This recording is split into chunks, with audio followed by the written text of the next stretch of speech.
Good evening. Welcome back to Factorio.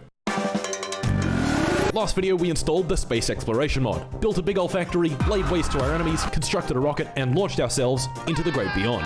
In this video we expand even further. More death, more destruction, and more development of unprecedented risk management strategy through scalable microactions. In this video we won't just be going to space, but other whole planets. The entire solar system will not be spared from our reach. So, let us continue. But before we can continue, I must fulfill my obligations.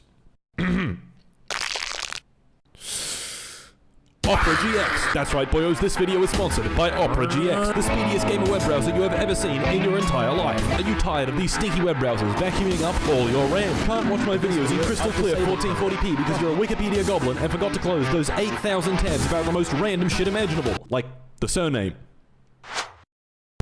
Well, worry not, fuckos. Opera GX is here to save. Download it now with my link in the description and use GX Control. Stop sucking up my RAM. Done. Stop sucking up my CPU. Done. Stop sucking. No. You can even limit the network bandwidth used, so when you download your 8 terabytes of smut, it doesn't interfere with your intense gamer session. Gentlemen, you can customize this browser to your heart's content. Dark mode, light mode, force dark mode on every page so that this doesn't happen to you. And best of all, my very own wallpaper. Simply phenomenal. Fellas, we need to do something very important. Download Opera GX, click this button in the top right, use custom wallpaper, get more wallpapers, download my wallpaper, and rate it 5 stars. Has Opera GX told me to do this?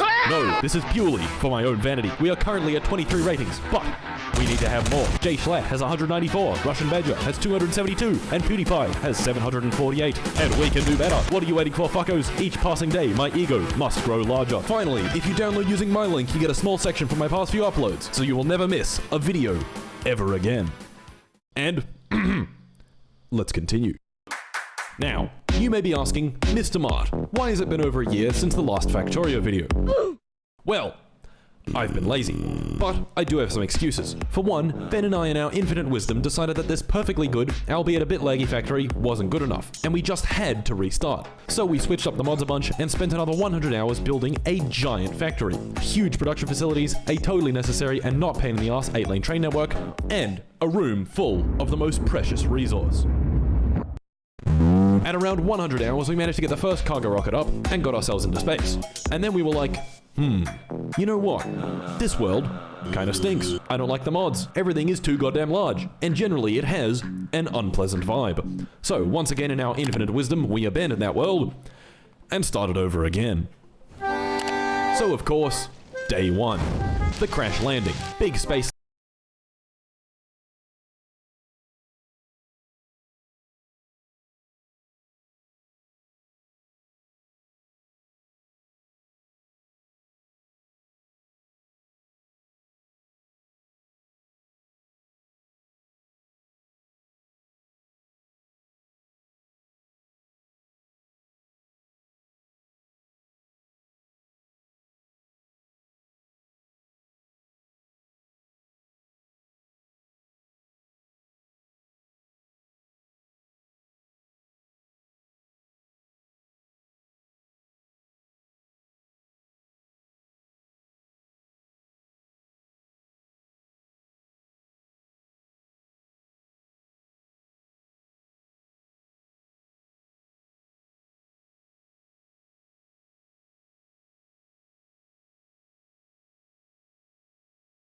laser death rays, and setting up the starter base, basic mining, basic smelting, red and green science, a blue 2021 Dodge Challenger, and most importantly, our text plates. Penis, and the Zaza. 2 hours in, things were going well. And then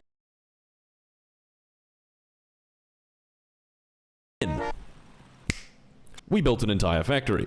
Now, I'm just going to say that this was an intelligent storytelling choice, and definitely not me forgetting to record anything for over 40 hours. During those 40 hours, we built a whole factory. We constructed a runway for our brand new aircraft and covered it in poop. Tristan wrote a beautiful haiku. Okay. He developed a powerful addiction to cement, built some concrete production, and then was never heard from ever again.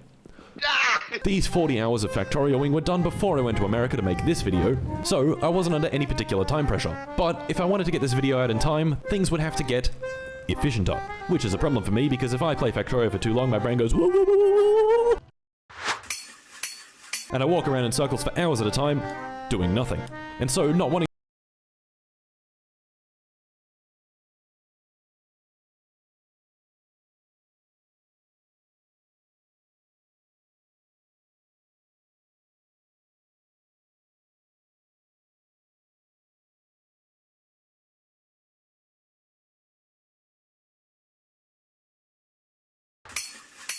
and I walk around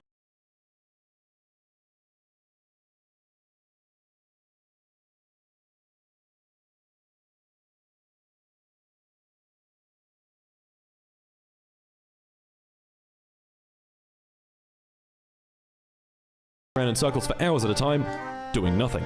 And so, not wanting to dilly-dally any further, Ben and I set our sights on launching to space. Day 2.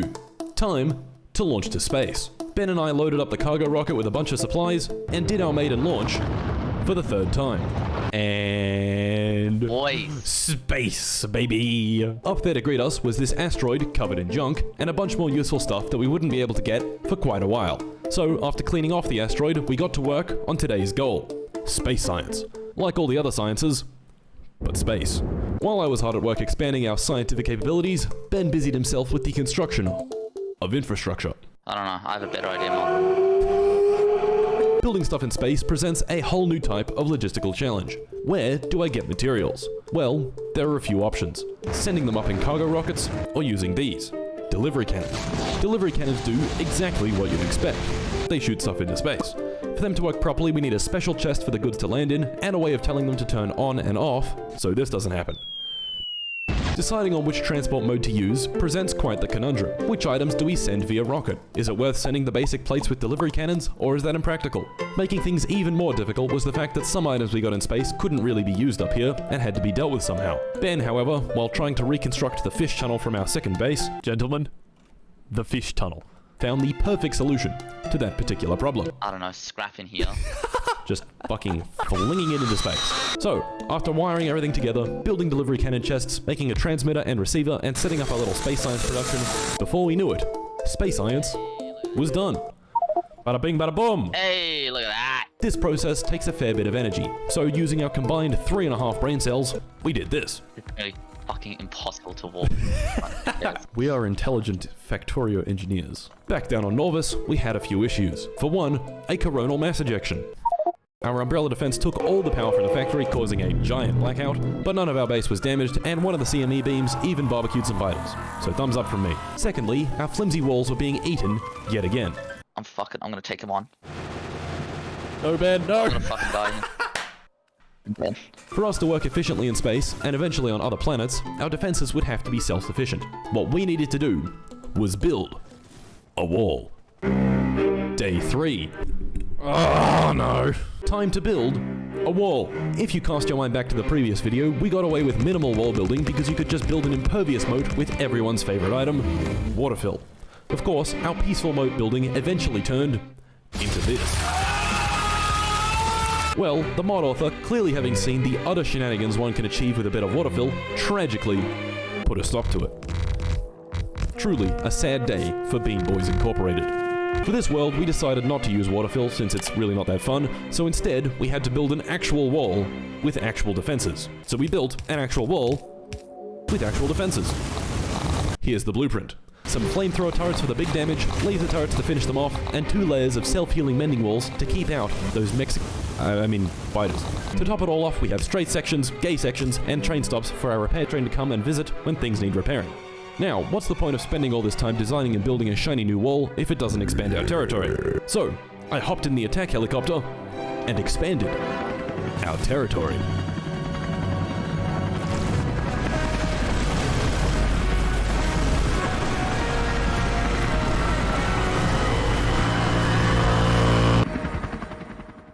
This is where our most powerful mod came into effect.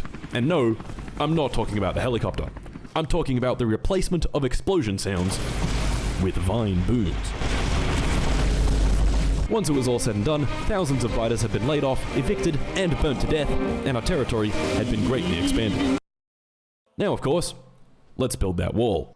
During construction, I had what some might refer to as a silly clown moment. To help speed things up, I'd been making good use of the jetpack, but the jetpack takes fuel.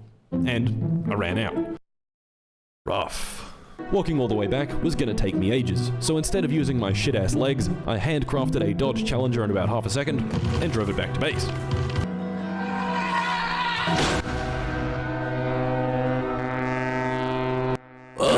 Automating space science allowed us to research a lot of new things. New machines. Growth facility grows biological specimens under a range of controlled conditions. Grows biological specimens. Me. But most importantly, everyone's favorite weapon system. Artillery.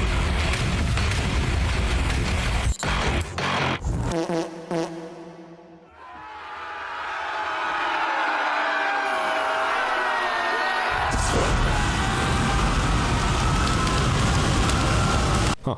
Well, I guess the wall works pretty well. Now that the base perimeter had been secured, it was time to expand the factory to other worlds. Day 4. Seagull, the site of our next grand expansion. Seagull is a small moon rich in cryonite, the first resource that we can't just get on Norvus. And cryonite, we would be needing. So to get started, I fired up the creative world and spent a few hours creating. Cryonite presents a bunch of new challenges. First of all, it's not practical to put the processing plant on Norvus because cryonite ore only stacks at 20, which kinda makes moving it around a bit of a gigantic pain in the ass. But cryonite rods stack to 200, and each cryonite rod takes 10 cryonite ore, so that's 100 times better. Well, to make the rods, we need heavy oil, and the only way for us to get that is with oil processing, so we need to make some oil processing, but then we also need a way to deal with the light oil and petroleum byproducts, so we turn this into solid fuel, and then since another step in the process uses steam, we use the solid fuel in a boiler to make our steam, but it doesn't need that much steam, so we boil off the steam in turbines, but the turbines only turn on when the solar panels don't produce enough energy, so we need a way of turning off the solar panels when we need to burn off the steam, and then that step that takes steam also produces water, so we need a way of making sure the water tank isn't full, and not to mention the fucking mountains of sand produced. Why is there so much sand? So yeah, it's already pretty complicated, and this is the simplest new resource. With all that being said, here's the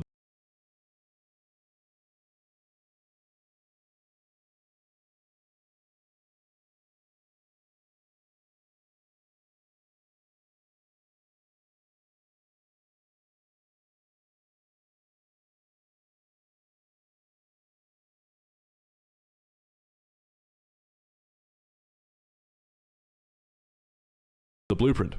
So, time for our next big venture.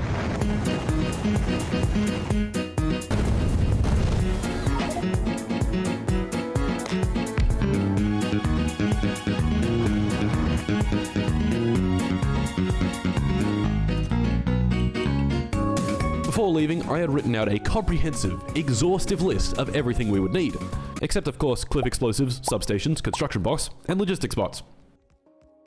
I forgot. I built a big solar field to power the base, sent it on the rocket with all the stuff I forgot, and then sat back and let our good old botters do all the hard work. After an hour, the facility was done, and we had made our first cryonite rods. Yes! To take them back to Norvus, I built another rocket, another landing pad, and flew myself back home.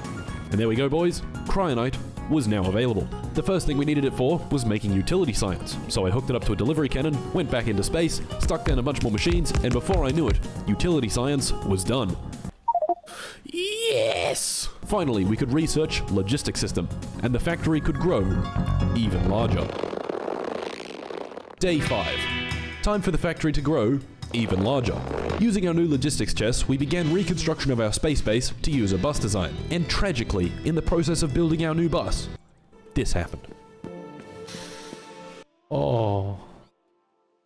Oh no. Funnily enough, this train had not been touched for over 20 hours and was still spinning. I finished up the start of our bus and rebuilt the science production to make a respectable 60 science per minute. Utility science was done. Now it was time for production science. Production science uses vulcanite, and so it was time for more creative world. Vulcanite, like cryonite, has its own set of unique challenges. First off, vulcanite stacks to 20, so once again we want to make it into vulcanite blocks. Vulcanite ore goes into pulverizers, gets pulverized into crushed vulcanite, enriched vulcanite, and even more fucking sand. The crushed and enriched vulcanite and then used in centrifuges with some added sulfur, which produces even more enriched vulcanite through a feedback loop. The enriched and crushed is then sent to industrial furnaces where it's combined with water and petroleum, which makes our final product vulcanite blocks and some steam, and the steam is put through a condenser turbine, which converts most of it back to water. Now this process is fairly complicated, but what makes it particularly difficult is the fact that planets with lots of vulcanite also tend to be waterless. No water means we can't easily make the sulfur or petroleum, so those need to be shipped in. Or do they? Since we now have access to cryonite, we can also freeze the water and ship it around that way. Water ice can stack to 200, and each ice holds 100 water, so every stack is 20,000. This is quite a good solution, because ice is almost free, and we don't have to ship any barrels, which is good, because barrels suck. While I was sorting all this out of my head, Ben joined the creative world and decided to build some plutonium reactors. Of course, seeing as we were in a creative world and had access to whatever we wanted, things very rapidly went off the rails. Plutonium atomic bomb. Alright, Martin, where the f are you? Don't shoot this, please. Oh my god. Oh my god.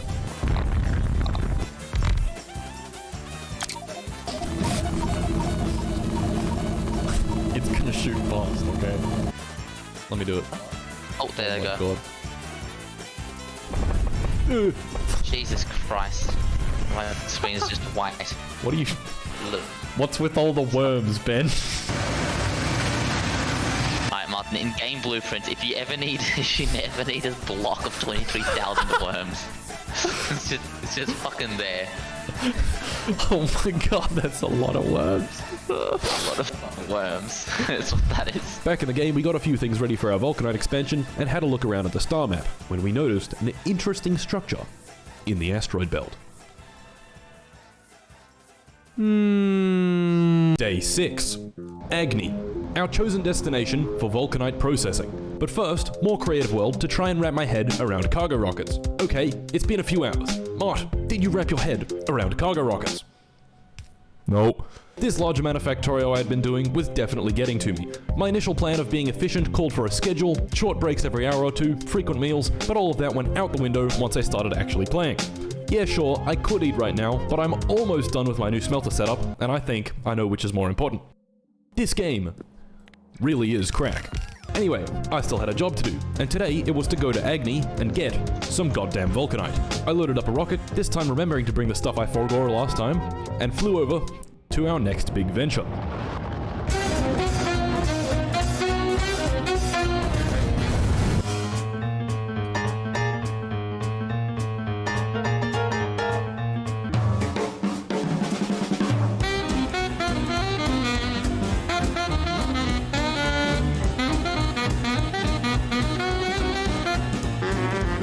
I built another big-ass solar panel, stuck down 10,000 more accumulators because the day-night cycle is quite long, and once again, sat back and let the botters do all the hard work.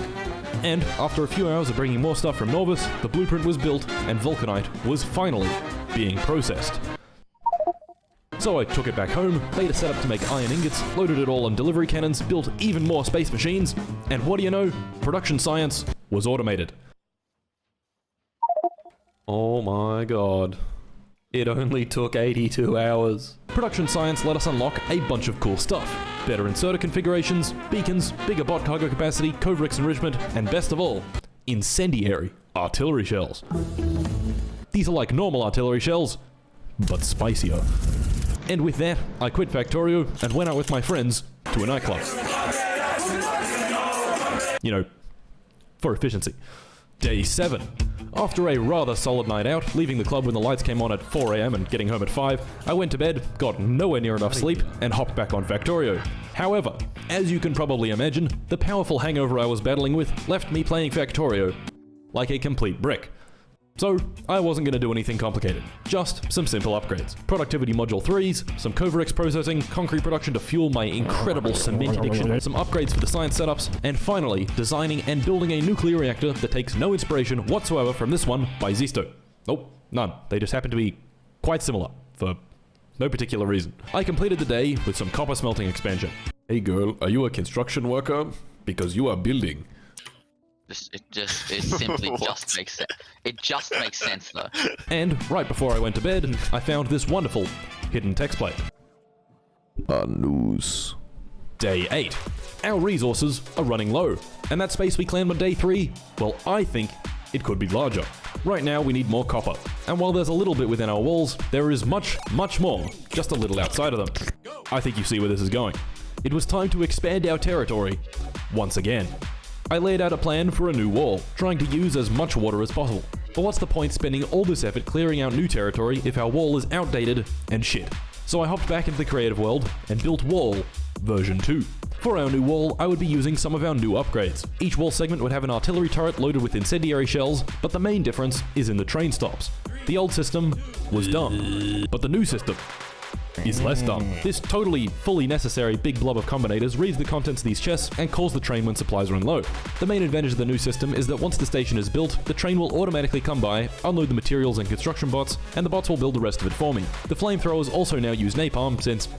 why not? Anyway, for us to actually build these walls, we would need to clear out a lot of biters. So, I hopped back in the attack helicopter and got to work on our next grand expansion.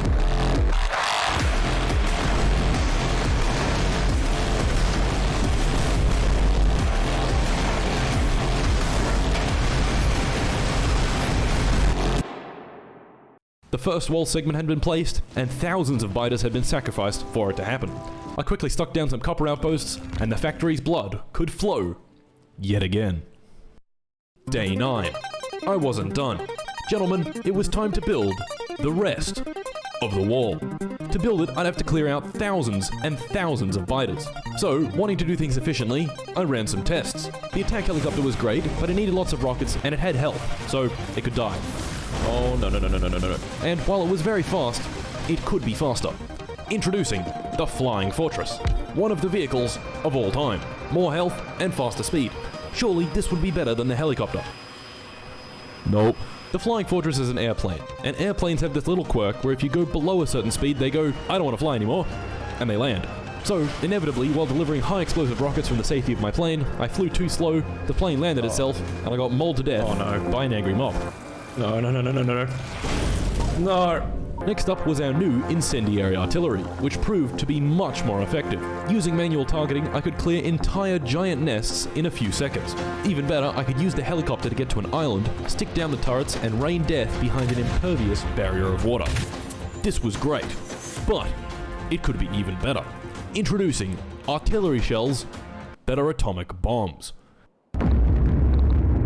Our arsenal was perfected, the blueprints were ready, and Operation Poopshit was a go.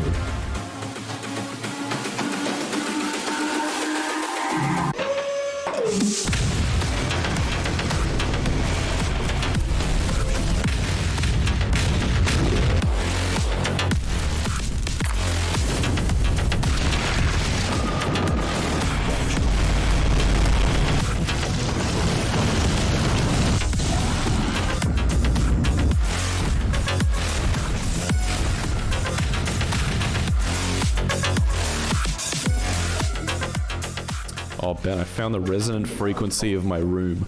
Would you like to hear the resonant frequency of my room? Yes. And would you look at that? The biters are all dead, and the wall is all built. Holy shit, I think that's it.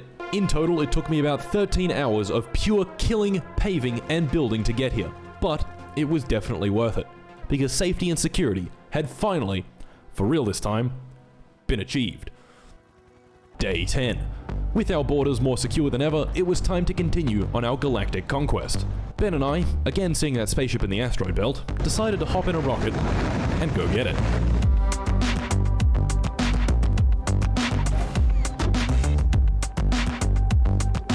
Alright, here it is, Ben.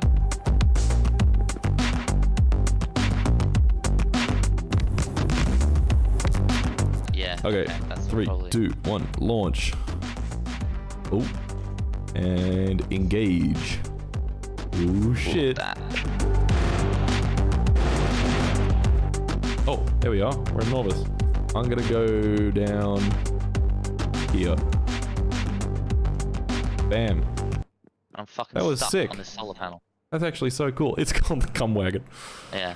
Riding on the high of our successful bootstrapped spaceship experience, we scoured the star map for anything else interesting. And we found something interesting. An alien pyramid structure poking out of the ground on the surface of Agni. So, Ben and I headed over to Agni to take a look.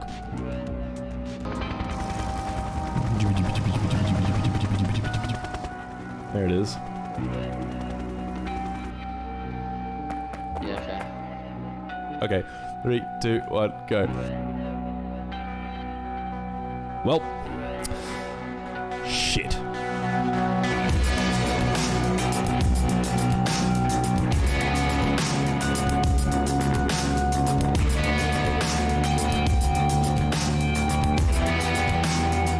Thanks once again to Opera GX for sponsoring this video. Download them from the link in the description and the pinned comment.